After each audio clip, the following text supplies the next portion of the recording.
ఈరోజు మనము సంధి ఆమ్రేడిత సంధి గురించి చెప్పుకుందాము. అంతకన్నా ముందుగా సంధి అంటే ఏమో చెప్పుకుందాము. సంధి అనగా పూర్వ పరస్వరాలకు పరస్వరం ఏకాదేశమగుటను సంధి అంటాము. పూర్వ పరస్వరాలకు పరస్వరం ఏకాదేశమగుటను సంధి అంటాము. స్వరం స్వరం అనగా అచ్చు. అచ్చు అంటే ఆ నుండి ఔ వరకు ఉన్న అక్షరాలను అచ్చులు అని అంటాము. ఆ నుండి ఔ వరకు ఉన్న అక్షరాలను అచ్చులు అని అంటాము. ఉదాహరణ చూడండి, రామాలయం అనే ఈ పదాన్ని చూడండి. రామాలయం అనే ఈ పదాన్ని విడదీస్తే రామ ప్లస్ ఆలయం.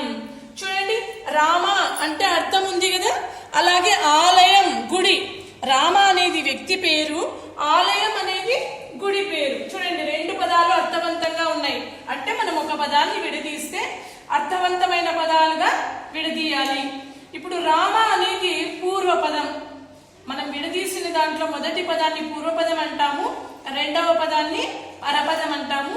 పూర్వపదం చివరి అక్షరానికి ఉన్న స్వరము ఏముంది చూడండి, రామ. రామ ప్లస్ ఆలయం అని చెప్పుకున్నాం కదా, దీంట్లో ఇది పూర్వపదం అని చెప్పుకున్నాం.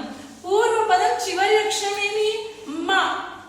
మా మా అనే అక్షరాన్ని విడదీస్తే మ ప్లస్ ఆ.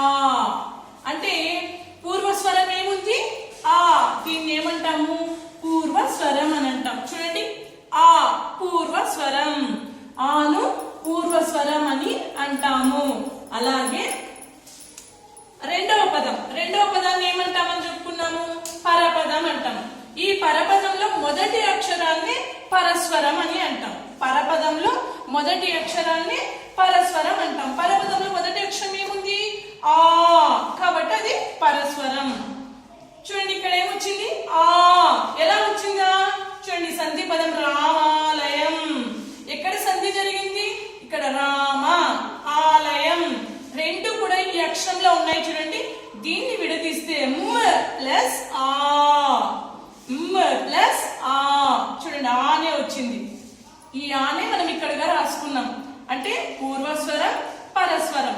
పూర్వ పరస్వరాలకు పరస్వరమే ఏకాదేశంగా వచ్చింది. చూడండి, పరస్వరం ఏకాదేశంగా రావడాన్ని సంధి అని అంటాము. మరి సంధులను రెండు రకాలుగా విభజించారమ్మా. మొదటిది తెలుగు సంధులు అని. సంధులను రెండు రకాలుగా విభజించారు. తెలుగు సంధులు అని, సంస్కృత సంధులు అని విభజించారు. మరి తెలుగు సంధులలో ఒకటైన ఆమ్రేడిత సంధి గురించి మనం ఈరోజు చెప్పుకోబోతున్నాము. ఆమ్రేడిత సంధి. ఆమ్రేడిత సంధి సూత్రము: అచ్చుకు ఆమ్రేడితం పరమైతే ఆమ్రేడిత సంధి అగు. అచ్చుకు ఆమ్రేడితం పరమైతే ఆమ్రేడిత సంధి అగు. ఆమ్రేడితం పరమైతే